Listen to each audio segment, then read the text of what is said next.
उमरा पर सऊदीया जाने वाली फैमिली मनशियात स्मगल करते हुए इस्लामाबाद एयरपोर्ट पर गिरफ्तार। एक बार फिर आपको बताएं, उमरा पर जाने वाली फैमिली को मनशियात स्मगल करते हुए इस्लामाबाद एयरपोर्ट पर गिरफ्तार कर लिया गया है।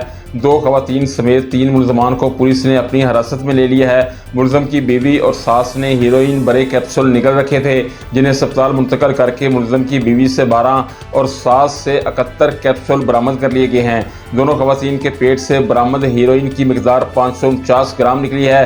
तीनों मुलजमान को ANF पुलिस स्टेशन मुंतकिल करके इंसदादे मनशियात एक्ट के तहत मुकदमात का दराज कर लिया गया है। एक बार फिर आपको अपडेट करें, इंसदादे मनशियात फोर्स ने इस्लामाबाद इंटरनेशनल एयरपोर्ट पर बैरून मुल्क मनशियात स्मगलिंग करने की कोशिश नाकाम बना दी है।